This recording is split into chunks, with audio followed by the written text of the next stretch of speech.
नमस्कार, आप देख रहे हैं वॉइस ऑफ कोटपुतली। डालते हैं आज की बड़ी खबर पर नजर।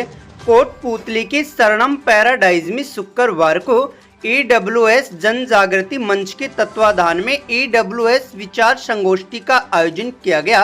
इस दौरान आर्थिक रूप से कमजोर वर्ग के आरक्षण के सरलीकरण की मांग उठाते हुए वक्ताओं ने केंद्र सरकार के खिलाफ आंदोलन का बिगुल फूंका। राजस्थान पर्यटन विकास निगम के पूर्व चेयरमैन धर्मेंद्र सिंह राठौड़ ने कहा कि वर्ष 2019 में 103वें संविधान संशोधन के तहत लागू ईडब्ल्यूएस आरक्षण का स्वागत हुआ था, लेकिन इससे जुड़ी 5 शर्तें आम लोगों के लिए अव्यावहारिक हैं। उन्होंने कहा कि राजस्थान की तर्ज पर केंद्र सरकार भी केवल 8 लाख रुपए वार्षिक आय की शर्त रखते हुए अन्य 4 शर्तें समाप्त करे। तो वहीं राठौड़ ने मुख्यमंत्री भजनलाल शर्मा से पंचायती राज और नगरीय निकाय चुनाव में ईडब्ल्यूएस वर्ग को 10% आरक्षण देने की भी मांग की। उन्होंने चेतावनी देते हुए कहा कि अगर मांगे नहीं मानी तो जयपुर और दिल्ली में भी जन आंदोलन होगा। तो वहीं पूर्व संसदीय सचिव रामस्वरूप कसाना ने आंदोलन को हर संभव समर्थन देने का आश्वासन दिया। देखिए, ईडब्ल्यूएस जन जागृति मंच के माध्यम से मैं राजस्थान के करीब 20 जिलों में ये यात्रा कर चुका हूँ। उसी क्रम में कोटपुतली आया हूँ। ईडब्ल्यूएस वर्ग, जिसको इकोनॉमिकली वीकर सेक्शन भी कहते हैं, आर्थिक पिछड़ा वर्ग भी बोलते हैं, या यूँ कह सकते हैं कि अनारक्षित वर्ग, जिसमें बहुत सी जातियाँ आती हैं।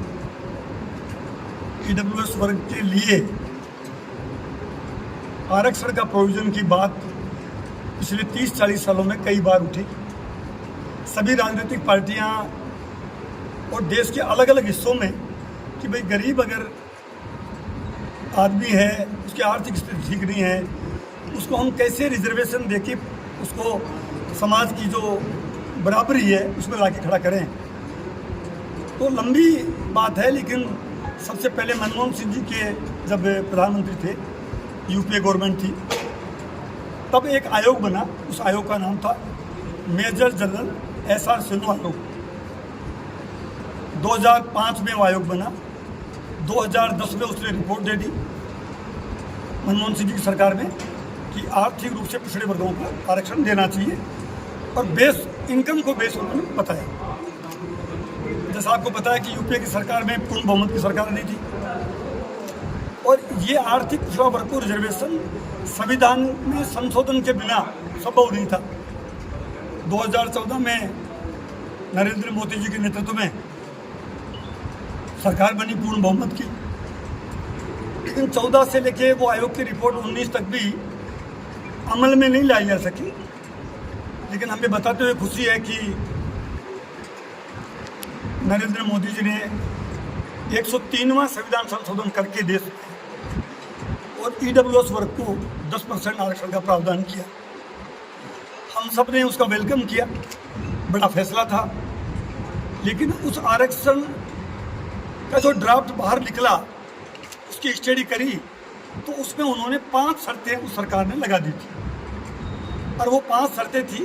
नंबर 1 शर्त, 8 लाख रुपए सालाना इनकम से कम होनी चाहिए, जिसको हमने वेलकम भी किया, माना भी, और सिन्हा आयोग ने भी ये कहा था इनकम को बेस। लेकिन उसके आगे दूसरी शर्त लगा दी कि 5 एकड़ भूमि से कम भूमि होगी वही ईडब्ल्यूएस आरक्षण का हकदार होगा। ये शर्त बिल्कुल न्याय संगत रही थी। खासतौर पे राजस्थान के संदर्भ में तो पूरा राजस्थान डेजर्ट है। जैसलमेर, बाड़मेर, जालोर, सिरोही, पाली, झुंझुनू, नागौर, बीकानेर, ये पूरे दौरों का हमारा मरुस्थल है, जब 5 एकड़ में कुछ होता ही नहीं है। और भारत सरकार के जितने भी आयोग हैं वो भी कहते हैं कि 5 एकड़ भूमि में 2 लाख से ज़्यादा इनकम नहीं होती। नीति आयोग भी कहता है और कई एक्सपर्ट भी कहते हैं। और 5 एकड़ की शर्त लगा दी। 5 एकड़ तो हरियाणा की अलग होती है, पंजाब की अलग होती है। तो हमने ये कहा कि ये शर्त गलत है। शर्त नंबर 3 लगा दी कि गाँव में रहने वाला कोई परिवार है ईडब्ल्यूएस का, 200 वर्ग गज का कम उसका जो रह रहा है आवासीय प्लॉट होना चाहिए। मैं 20 जिलों में घूम के आ रहा हूँ। पूरे राजस्थान में घूमते हैं, मैं सब जगह पूछता हूँ कि ऐसा कोई आदमी है क्या गांव में रहने वाला, बकरी चराने वाला आदमी है, उसके पास भी बकरी बांधने के लिए, चारा रखने के लिए, 2 भैंस रखने वाला, 2 गाय रखने वाला, छोटा बिल्कुल गरीब जो आदमी है वो भी 200 गज का गांव में आवास बना के पशु रख के उसके पास आवास है। तो ये शर्त भी न्याय संगत नहीं थी। चौथी शर्त लगा दी, शहरी सीमा में कोई रह रहा है तो उसके पास EWS वर्ग का जो परिवार है 100 वर्ग गज से कम होनी चाहिए। अब 100 वर्ग गज का कोटपुतली में रेट अलग है, बानसूर की रेट अलग है, नारायणपुर की अलग है, गुड़गांव की 100 गज की रेट अलग है, बम्बई की 100 गज की अलग है। पूरे देश में 100 गज को समान रूप से भारत सरकार ने जो नियम लागू कर दिया बिल्कुल न्याय संगत नहीं है, उसको भी हमने हटाने की बात कही। और 5वीं शर्त एक और लगा दी कि पक्का निर्माण में कोई आदमी रह रहा है 1000 स्क्वायर फीट से कम होना चाहिए, तभी EWS का आरक्षण का फायदा मिले। 1000 स्क्वायर फीट का मतलब हो गया फ्लैट 30 × 30 का। आप खुद सोचिए कि बम्बई का फ्लैट अगर 30 × 30 का है 1000 फीट, उसकी रेट तो करोड़ों में है, लेकिन कोटपुतली में 500 में कोई फ्लैट में रह रहा है, उसकी रेट क्या है? तो ये भी शर्त अव्यवहारिक थी, न्याय संगत नहीं थी। ये 4 शर्तों के खिलाफ हमने आवाज़ उठाई। राजस्थान में अशोक गहलोत जी मुख्यमंत्री थे, कांग्रेस की सरकार थी, सारे EWS वर्ग के जो समाजों के लोग ज्ञापन लेके आए, हमको भी ज्ञापन दिया। हम वो ज्ञापन लेके मुख्यमंत्री जी के पास गए, उन्होंने कहा कि हम इन ज्ञापन का परीक्षण कराते हैं, अगर उचित लगा तो आपके साथ न्याय होगा। आपको ये बताते हुए मुझे खुशी है कि 20 अक्टूबर 2019 को अशोक गहलोत जी के नेतृत्व में कांग्रेस की सरकार ने 8 लाख इनकम के अलावा 8 लाख इनकम के अलावा चारों शर्तें हटा दी। चारों शर्तें हटाते ही राजस्थान के जो हमारे EWS वर्ग के भाई बहन हैं उनको सर्टिफिकेट बनना आसान हो गया तो उनको सरकारी नौकरियों में भी और शिक्षण संस्थानों में आसानी से उनका एडमिशन होने लग गया। तो ऐसा ही हम चाहते हैं कि सेंटर की जो नौकरी है, केंद्र की जो नौकरी है, केंद्र सरकार है, ये सेम राजस्थान में जो शर्तें हटी वैसी की वैसे केंद्र सरकार को हटानी चाहिए। इस बात का हमने ये मुहिम चलाई है। तमाम बीजेपी के नेता, कांग्रेस के नेता और भी जनप्रतिनिधि, सबसे हम रिक्वेस्ट करते हैं कि आप अपने अपने स्तर पे जितनी आपकी पहुंच है आप मुख्यमंत्री जी से बात कीजिए, आप प्रधानमंत्री जी से बात कीजिए।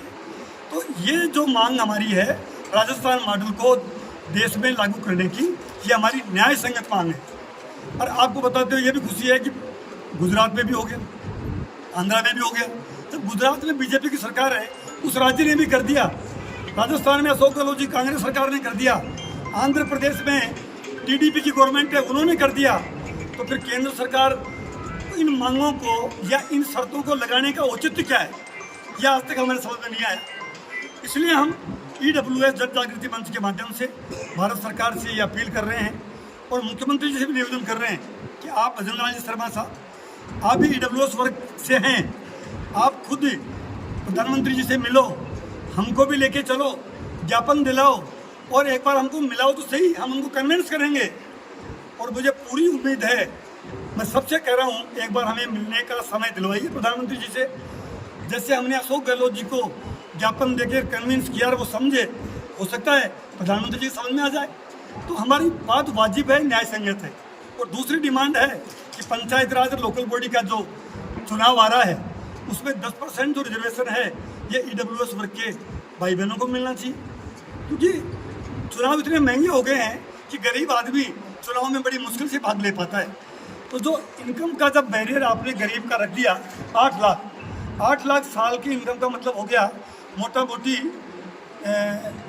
70,000 रुपये, 70,000 से कम, 65,000 रुपये महीना। अब आप देखो 65,000 महीना जो कमा रहा है और एक घर में 4 मेंबर हैं तो उसके 15,000 रुपये का हिस्से में आते हैं।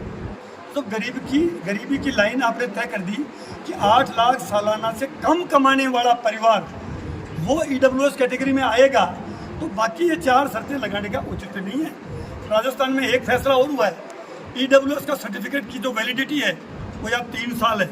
कुछ शिकायतें आ रही हैं कि कुछ अधिकारी सर्टिफिकेट बनाने में आनाकानी कर रही है या कर रहे हैं। मैं आपके माध्यम से उनको चेतावनी दे रहा हूँ कि राजस्थान सरकार का जो नियम है 3 साल का, उसमें आप बिल्कुल उस नियम की पालना कीजिए, वरना आपके खिलाफ हम कार्रवाई करवाएंगे, आपके खिलाफ धरना प्रदर्शन करेंगे, आपकी शिकायत करेंगे।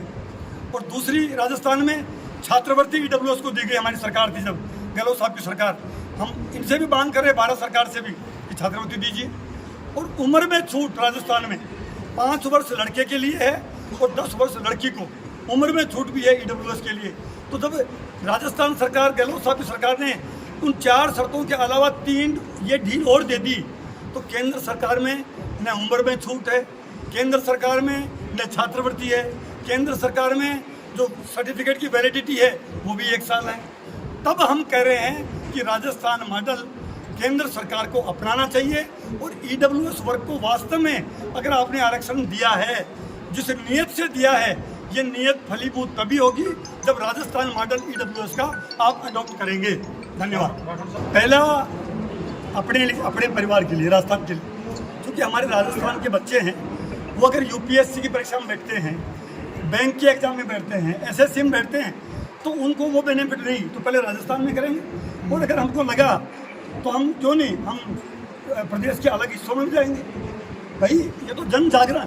और मैं आपके माध्यम से हमारे EWS वर्ग के सभी भाई बहनों को भी अपील कर रहा हूँ, आप इस जन जागरण अभियान में जुड़ें, जन जागरण अभियान में जुड़ें। और तमाम उन नेताओं को मैं धन्यवाद दे रहा हूँ कि जैसे रामस्वरूप कसाना जी आप आए, रामनाथ जी यादव साहब आए, मुकेश जी आए, जितने भी हमारे SC ST OBC के भाई हैं हमको पूर्ण समर्थन दे रहे हैं, पूरे दिल से हमारे साथ हैं, तो हमारा हौसला और बढ़ता है।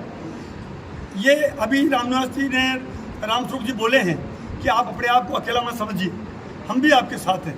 तो निश्चित रूप से ये सब लोग हमको सपोर्ट कर रहे हैं, समर्थन दे रहे हैं, और ज़रूरत भी हमें। हम जयपुर में एक बड़ा लक्खी रैली, सत्याग्रह, लाखों लोग इकट्ठे हो गए और उसका तैयारी हम कर रहे हैं। आज भी मैंने कोटपुतली में कहा है कि अगर जयपुर बुलाएं, आपको ज़रूरत पड़ेगी तो जयपुर में प्रदर्शन करेंगे, गांधीवादी तरीके से सत्याग्रह करेंगे। और जयपुर इकट्ठे होने के बाद भी सरकार नहीं चेती तो दिल्ली कूच भी करना पड़ा तो ज़रूर करेंगे। मैं ये कहना चाहूँगा कि आज जिस प्रकार से मैं धन्यवाद भी देना चाहूँगा धर्मेंद्र जी राठौर को कि उन्होंने एक अलग जगह ही है, और जिस प्रकार से जो खुद से राजनीतिक दल ये मानते हैं कि गरीब को जीने का अधिकार नहीं, आज हम ये उन सबको ये कहना चाहते हैं कि जो EWS की जो परिभाषा जिस प्रकार से राजस्थान गवर्नमेंट ने 4 शर्तें हटाई, उसी प्रकार से केंद्र सरकार इन शर्तों को हटाए। अगर आवश्यकता पड़ी WS के सभी लोगों को, तो हम जितने भी, चाहे OBC को, MBBS को हो, चाहे SC हो, चाहे ST के लोग हो, हम सब लोग इनके साथ हैं। कंधे से कंधा मिलाकर इनकी लड़ाई लड़ने में हम मजबूती से, एक भाई का दूसरे भाई के लिए जब भी नौबत आएगा तो हम तैयार रहेंगे और कंधे से कंधा मिलाकर इनकी लड़ाई को अपनी लड़ाई मानते हुए हम आगे लड़ने में।